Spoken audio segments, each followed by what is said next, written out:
He had the power to walk on water because of his Father presiding. Well, just like Jesus walks on water, his reflection glistens off the water. Well, Orion did the same thing. He does the same thing. When you look at him on a nice clear night, he can walk on water too.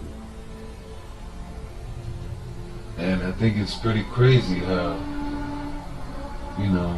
we can make these comparisons coincidentally once again. Yeah, he walks on water just like Jesus. Why do they describe it like that?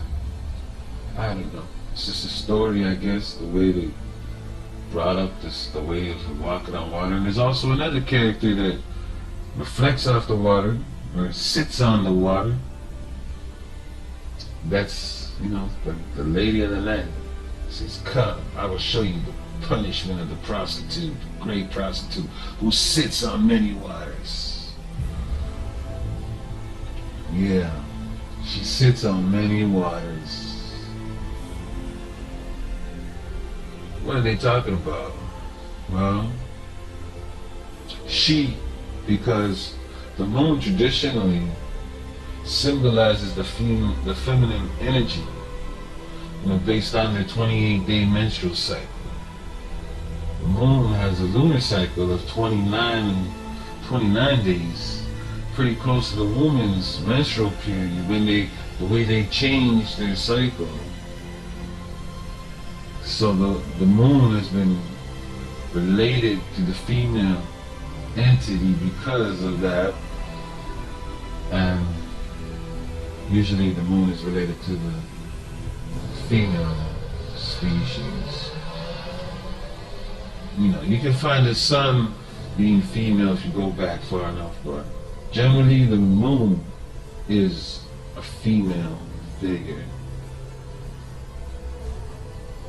And it's because of the phases of the moon has, I guess, evolved somehow because of the way the woman's cycle is, it changes.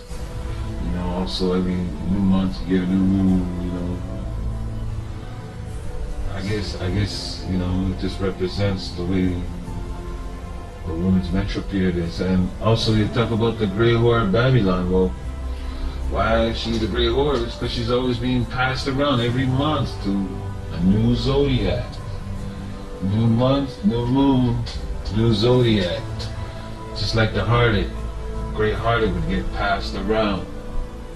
So all the new constellations, each day of the week, they call it sinister. They say just from the sight of her would cause abominations, And she used to be called the great harlot. Somehow they changed it into the great whore. Harlot was just mean pass it on, but then they changed it to the whore. I guess somehow in the Bible that made more sense to people. I don't know why they did that, but prostitute, I think it made the story more confusing talking about it. But you talk about her colors, she was always dressed, in scarlet and purple, red. She's always considered to be full of abominations because, at night all these bad things happen, right? She also rode the beast with 7 heads. Yeah, that's, where these numbers come from. The planets, right? She's riding them every day of the week, sleeping with them, sitting down on them every night. She reflects off the water, so she sits on many waters. And her color is always purple and scarlet. Yeah, they say the cup that she carried around was full of abominations. Just horrible things they would always say about the moon, the gray harlot. Why, I don't know. It's just, I guess, easy to understand. Look at the night and how it is. Sometimes she was portrayed as being naked or white or dressed in purple. But look at the moon. What other thing in the world does that? It's like, the bloody moon, right?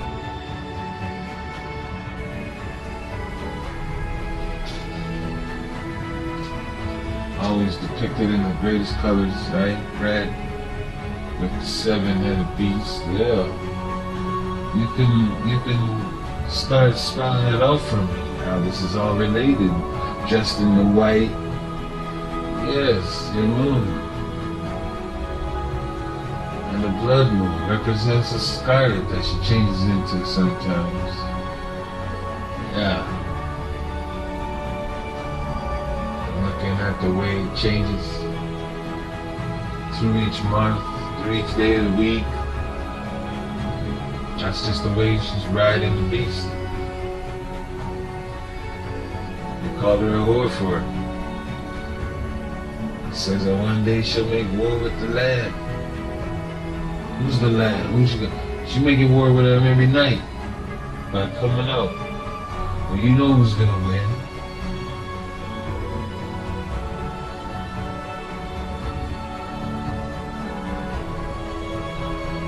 Sun. The story of the sun versus moon, the day versus night, good versus evil. It's been going on since ancient times. If you go back far enough, you can find the sun being female figures, like I was telling you earlier. And the moon was actually a male figure. And then eventually they changed the sun to a man figure. And the woman took over the moon god. But it depends on what culture it was. It didn't happen overnight. But there was a lot of changing of gods over the years. But it's all astrology. It's all sun, just like this Lamusa, Lamasu. It's a funny symbol you find all over ancient Iraq, and it just meant the zodiacs. That symbol was a protection symbol, and it was the zodiacs. And you go back and you look at all the goddesses and the depictions of the moon. It was always related to a female figure. Over the years, it started to change, and you can see the evidence all over the place. There's so many goddesses. A lot of them represent the moon goddess.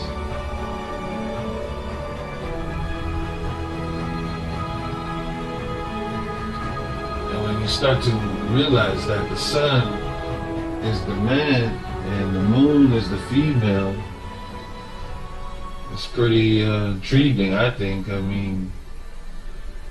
From ancient times, the list goes on. You can look it up and see there's so many different goddesses that are related to the moon. But what's even more interesting is the relationship. The relationship that the moon and the sun have. See, historically speaking, there's always been these stories of the sun and the moon and the relationship, husband and wife. I'm going to refer to the Chinese, the Asian. They have this Asian culture. Usually it's found within the Asian culture. They have the autumn moon festival. It's in the Chinese calendar. You might find it in Japan. That's why I say it's not just the Chinese, it's all throughout the Asian community. And these two are in love and they want to get together, and the only time they can get together is when they see each other in the clear skies, and then they can be together again. The sun and the moon. It's a great story. They always talk about, them being married, and it's a beautiful story, and it's not just the Asians, it's also in South America we find this story. With Kia. And we had a husband named Su, who's the sun. And the sun was married to the moon, Gia. And they always have this sort of relationship going on between these two. sun and the moon are in love. And they from Japan to all corners of the world. You have this story, it seems like. You can find it somewhere out there, you know. Gold and silver married. And these are like really the two strongest elements we have on this planet. Gold and silver. It's funny when we talk about the sun and moon like that. But they're connected for us, you know. Even in ancient times they have stories of the sun and moon getting together, and together they have 4 seasons, you know. 4 suns, 4 seasons, 4 suns together. Funny, right? Same with Sol. This is Sol and Manning from the Viking era. And this is the man who is the moon in this situation. And the sun was actually the female. But together they were in a relationship, husband and wife, always trying to avoid those wolves. You know, the doctor said the night, trying to chase them. They're always trying to avoid them so they can stay together forever. It was a connection, you know, love connection. They really love. It's a great story. I mean, even in Africa, there's some stories of the moon goddess there, who Galeti, I might say these names wrong, Galeti, the moon goddess. And every time there's an eclipse, they would say it was the shadow of her husband. So the sun, again, is in a relationship with the moon. Throughout history, you can see the story over and over again. It's a beautiful story, actually. It's a great way of looking at the celestial objects. I mean, if you were stuck in the wilderness, I guess it would be an easy way of telling where you were. You just have to look at which way the sun rises, you know what direction you're going. Right? The sun, the moon, where the moon sets, right? Same thing. You had all these stories. But however, just gotta remember the fact that this pattern has been happening all throughout history. It should be of no surprise to compare Christianity the same way. So I'm gonna keep on moving and bring up Mary Magdalene. She has to be one of the most important people in the Bible. She's one of the apostles of Jesus. You know, so if we're saying that Jesus is the Son,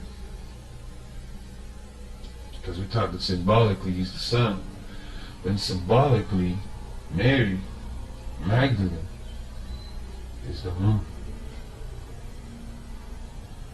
She's always depicted as being dressed the same way, because the story has changed. She's no longer the whore of Babylon. She's now the scarlet woman. She still dresses in red. She's still depicted like that. You gotta admit, probably most of your kids were conceived that night. So her being a fertility god, it ain't so far off, huh? She also carries a little vial with her with all the earth scents, all the earth's beautiful smells. How she do that? How she collect all the earth smells, all the beautiful ointments? So she was cured of her demons from Jesus. So she's no longer the whore of Babylon. She take on a new meaning. She's no longer that prostitute. She's no longer that girl that everybody hates. You know, it's crazy how they made her to be this horrible woman. But was she really Jesus' wife? Did the church not want to talk about it? Historically, looking back at all the other gods and the stories and myths and legends, since the Bible is made up of all the stories from around the world, it shouldn't be too hard to conceive this concept. She is the moon, and Jesus was the sun.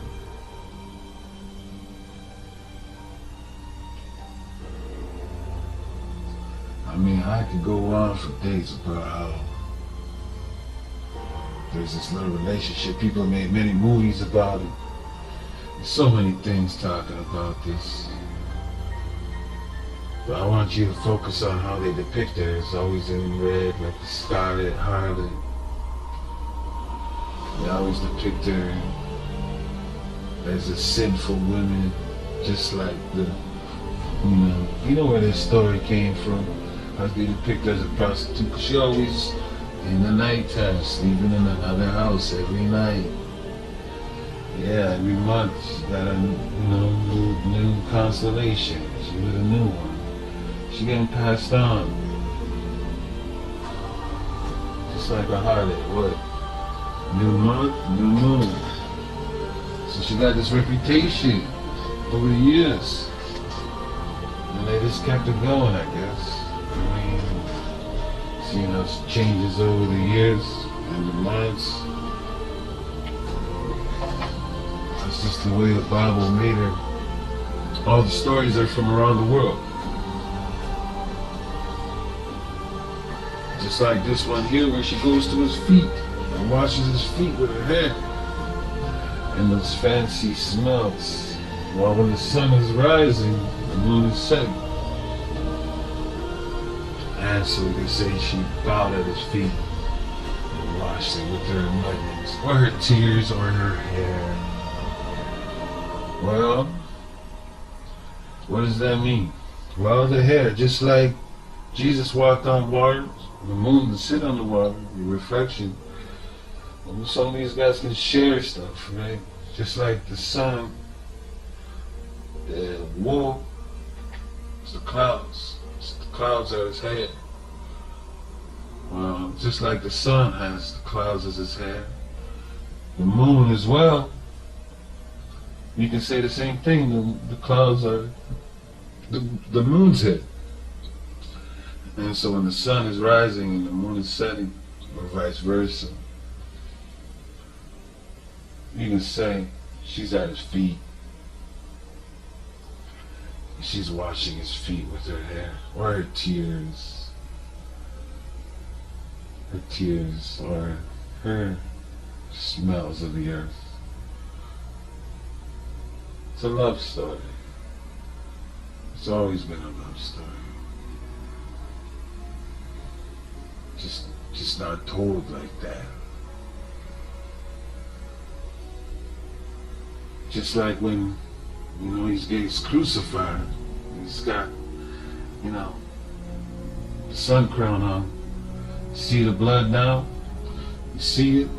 I asked you earlier if you're going to see this blood. He's wearing his crown with his blood on his head, the crown of thorns, the sun crown. Mary is there. She witnessed everything.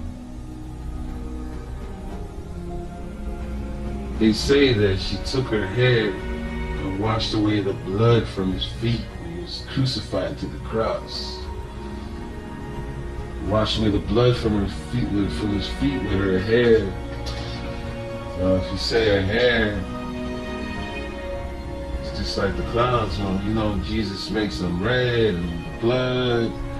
And her hair, yeah, he's setting. Yeah, she goes down. And he's rising, the same thing.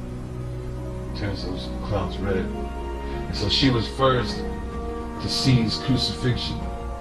And she was there at his resurrection, Mary.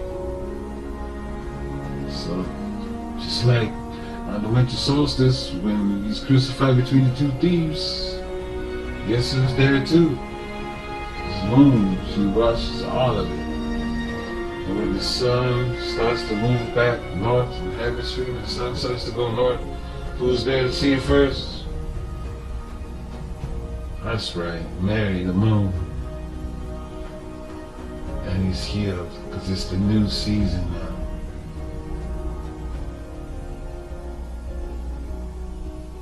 It's born again. She witnesses it first. You know what time of year it is. And from there, it goes and spreads the word and shows all his disciples is back. So to me, this story is another astronomical story of the scarlet harlot, being the moon.